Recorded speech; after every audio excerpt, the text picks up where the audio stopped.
Duty കഴിഞ്ഞ് വന്നിട്ട് നമ്മൾ പോവാണ്. എങ്ങോട്ടാ പോകുന്നത്? വോട്ട് ചെയ്യാൻ. അതെ, നമ്മുടെ BRP ഒക്കെ ആയിട്ട് വോട്ട് ചെയ്യാൻ പോവാണ്.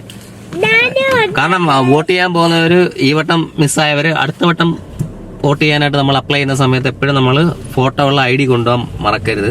നമുക്ക് ഓൺലൈനായിട്ട് വേണമെങ്കിലും ചെയ്യാം കേട്ടോ. നമുക്ക് ഓൺലൈനായിട്ട് വേണമെങ്കിലും നമുക്ക് ചെയ്യാം. 5 മുന്നേ ചെയ്തിട്ടുണ്ടോടി? ഞാൻ കൊവൻട്രിയിൽ വെച്ച് ചെയ്തിട്ടുണ്ട്. കൊവൻട്രിയിൽ വെച്ച് ചെയ്തിട്ടുണ്ട്. ഞാൻ കഴിഞ്ഞ വർഷം ഇവിടെ ചെയ്തായിരുന്നു. 5-ന് ചെയ്യാൻ പറ്റില്ലായിരുന്നു. ദീച്ചുമ്മയ്ക്ക് എന്തോ പറയാനുണ്ട്. This is my first time going to see my mommy and daddy vote. Okay. ഇവിടെ ഏതൊക്കെ പാർട്ടിയുണ്ട്?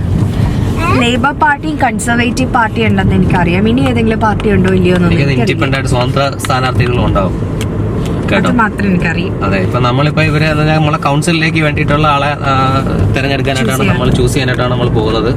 അപ്പൊ നമ്മുടെ ഇപ്പൊ ഭരിച്ചുകൊണ്ടിരിക്കുന്ന പാർട്ടി അവർ ഈ വട്ടം കൗൺസിൽ ടാക്സ് കുറച്ചു, അതാണ് ഇതാണെന്നൊക്കെ പറഞ്ഞിട്ട് കുറെ സെറ്റപ്പ്. നമ്മുടെ നാട്ടിലെ കണക്കുള്ള എന്താ പറയുക ഭയങ്കരമായിട്ടുള്ള ഒരു ക്യാൻവാസിങ്ങും കാര്യങ്ങളൊന്നും ഇല്ല. അവര് നമുക്ക് എല്ലാം ഓൺലൈൻ വഴിയാണ് നമ്മളെല്ലാം അവരറിയിക്കുന്നത്, നമ്മൾ ചെയ്യേണ്ടതും കാര്യങ്ങളും എല്ലാം. അപ്പം നമ്മൾ നേരെ പോളിംഗ് ബൂത്തിലേക്ക് പോവുകയാണ്. 10 മണിയാണ്, രാവിലെ 7 മണി തൊട്ട് 10 മണി വരെ ഉണ്ട് കേട്ടോ. അപ്പോൾ നമ്മുടെ ആരുടെയും ഡ്യൂട്ടി കാര്യങ്ങളൊന്നും മിസ്സാകത്തുമില്ല. നമുക്ക് കറക്റ്റായിട്ട് വന്നിട്ട് നമ്മുടെ ഫ്രീ ടൈമിൽ നമുക്ക് കറക്റ്റായിട്ട് പോയി നമുക്ക് ചെയ്യാനും പറ്റും. ആർക്കും യാതൊരു ഡ്യൂട്ടി ഉള്ളവർക്കാണെങ്കിലും പോകാൻ പറ്റും, നൈറ്റ് ഡ്യൂട്ടി ഉള്ളവർക്കും പോകാൻ പറ്റും. അപ്പൊ 2 രീതിക്കുള്ളവർക്കും പോകാൻ പറ്റും. അതിന്റേതായ രീതിയിലാണ് അവരെ ടൈം സെറ്റ് ചെയ്തിരിക്കുന്നത്. നാട്ടിലാണെങ്കിൽ എത്ര മണി വരാ? നാട്ടിലെനിക്ക് തോന്നുന്നു 5 മണി വരെ എങ്ങാണ്ടേ ഉള്ളൂ. എനിക്കറിയാം. ഞാൻ നാട്ടിൽ ലാസ്റ്റ് വോട്ട് ചെയ്ത് എപ്പോഴാ? ദിച്ചുനെ പ്രഗ്നന്റ് ആയിരുന്ന സമയത്തായിരുന്നു. ഞാനിതുവരെ നാട്ടിൽ വോട്ട് ചെയ്തിട്ടില്ല. ഞാൻ എന്റെ ഫസ്റ്റ് വോട്ട് ചെയ്തത് ഞാൻ ഇവിടെ തന്നെ. കഴിഞ്ഞ കൊല്ലം വോട്ട് ചെയ്തത് ഇവിടെയാണ്. ഞാൻ നാട്ടിൽ ഇതുവരെ വോട്ട് ചെയ്തിട്ടില്ല. നമ്മൾ നേരെ പോളിംഗ് ബൂത്തിലേക്ക് പോയിട്ട് നമുക്ക് പോളിംഗ് ബൂത്ത് ഇവിടെ അടുത്ത് തന്നെ, വീട്ടിന് തൊട്ടടുത്ത് തന്നെ, 5 മിനിറ്റ്സ് ഡിസ്റ്റൻസേ ഉള്ളൂ. ഓൾമോസ്റ്റ് നമ്മൾ അവിടെ എത്താറായി. നമ്മൾ അവിടെ എത്തിയിട്ട് കാണാം. ഓക്കെ. അപ്പോൾ ഞങ്ങൾ നേരെ നമ്മളെവിടെ എത്തി? പോളിംഗ് സ്റ്റേഷനിലെത്തി. പോളിംഗ് സ്റ്റേഷനിൽ വേറൊരു കാര്യം ഉണ്ടായിരുന്നു അറിയിച്ചു. ഇവർ മുൻകൂട്ടി പറഞ്ഞിട്ടുണ്ട് പോളിംഗ് സ്റ്റേഷൻ്റെ പുറത്തൊക്കെ നിന്നിട്ട് നമുക്ക് വീഡിയോ എടുക്കാം, ബട്ട് അകത്ത് വീഡിയോ അലൗഡ് അല്ല. നമ്മുടെ ഫോട്ടോ ID കാർഡ് മസ്റ്റായിട്ട് കൊണ്ടുവരണമെന്ന് പറഞ്ഞിട്ടുണ്ട്. അപ്പോൾ നമുക്ക് നേരെ കയറി വോട്ട് ചെയ്താലോ. ഓക്കെ. അപ്പോൾ നമ്മുടെ ടൈമിംഗ് അവിടെ എഴുതിയിട്ടുണ്ട്. 7 AM to 10 PM ആണ്. Do not use mobile phones. അപ്പം നമ്മളിവിടെ വീഡിയോ നമ്മളിവിടെ നിർത്തുന്നു. തിരിച്ചു വന്നിട്ട് ബാക്കിയുള്ള കാര്യങ്ങൾ പറയാം. ഓക്കെ അഞ്ചു. അപ്പോൾ ഏകദേശം നമ്മൾ എത്ര മണിയാടി?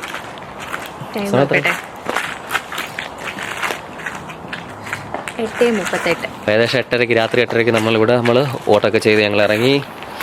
അപ്പം വളരെ സിമ്പിളായിരുന്നു. അവർ 2 കാർഡ് വന്നു. ഒന്ന് നമ്മൾ പോലീസ് കമ്മീഷണറായിട്ട് തിരഞ്ഞെടുക്കുന്ന ഒരാളും ബാക്കിയുള്ള നമ്മുടെ സേഫ്റ്റിയും ലോക്കൽ കൗൺസിലിനെ ഒന്ന് തിരഞ്ഞെടുക്കുന്ന ഒന്ന്. അപ്പോൾ 2 ഇതുണ്ട്.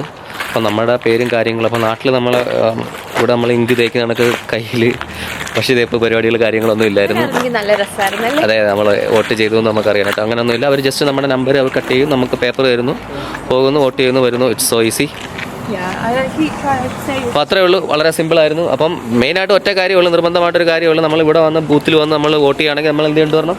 നമ്മുടെ BRP, അതായത് ഫോട്ടോ ഐ ഡി ഏതായാലും കുഴപ്പമില്ല, ഒരു ഫോട്ടോ ID കൊണ്ടുവരണമെന്ന് മാത്രമേ ഉള്ളൂ. അപ്പോൾ ഇത്രയേ ഉള്ളൂ. അപ്പോൾ പിന്നെ വേറൊരു കാര്യം എന്താണെന്നറിയാം, നമ്മൾ ഈ രാജ്യത്ത് വന്നിട്ട് ഇപ്പോൾ എത്ര കൊല്ലമായി നമ്മളിവിടെ വന്നിട്ട് ഏകദേശം നമ്മൾ 2.5 വർഷം ആവുന്നതേ ഉള്ളൂ. അപ്പോൾ 2.5 വർഷത്തിൽ ഇപ്പോൾ ഞങ്ങൾ ഇവിടെ വന്നിട്ട് നമ്മളിപ്പോൾ ഒരു സെയിം ഇവിടുത്തെ ഒരു എന്താ പറയുന്നത് ഒരു പൗരനെ പോലെയാണ്. നമുക്ക് എല്ലാ അവകാശങ്ങളും ഉണ്ട്. നമുക്ക് വോട്ട് ചെയ്യാം, നമുക്ക് കാര്യങ്ങൾ തീരുമാനിക്കാം, എല്ലാ അവകാശമുണ്ട്. പക്ഷെ നമുക്ക് ബെനിഫിറ്റ്സ് ഒന്നും കിട്ടില്ല. ബെനിഫിറ്റ്സ് കാര്യങ്ങൾ എല്ലാം ഉണ്ട്. നമുക്ക് അങ്ങനെയുള്ള എല്ലാ കാര്യങ്ങളും ഉണ്ട്. ബെനിഫിറ്റ്സും കാര്യങ്ങളും എല്ലാം ഉണ്ട്. നമുക്കും അതിൻ്റേതായ കാര്യങ്ങളുണ്ട്. ബട്ട് അവരുടേതായിട്ടുള്ള ബെനിഫിറ്റ്സ് കാര്യങ്ങളൊക്കെ കിട്ടണമെങ്കിൽ ഒന്നേ നമ്മൾക്ക് സിറ്റിസൺഷിപ്പ് കിട്ടണം, അല്ലെങ്കിൽ നമുക്ക് ILR കിട്ടണം. അപ്പോൾ അതിന് വേണ്ടിയിട്ട് നല്ല ടൈം എടുക്കും. അപ്പോൾ അത്രേ ഉള്ളൂ. അപ്പം ഞങ്ങൾ സിമ്പിളായിട്ട് വോട്ട് ചെയ്തു. ബാക്കിയുള്ള ആൾക്കാരൊക്കെ വരുന്നതേ ഉള്ളൂ. അപ്പം വളരെ എന്താ പറയുക, വളരെ ഈസി ആയിട്ടുള്ളൊരു വോട്ട് ചെയ്തിട്ട് ഞങ്ങൾ ഹമ്പിളായിട്ട് ഞങ്ങൾ നേരെ വീട്ടിലേക്ക് പോകുന്നു. അപ്പം ഇനി അടുത്ത വീഡിയോയിൽ കാണാം അല്ലേ. By. Bye. Like, subscribe, share, and hit that follow button. Bye. Bye എല്ലാവർക്കും.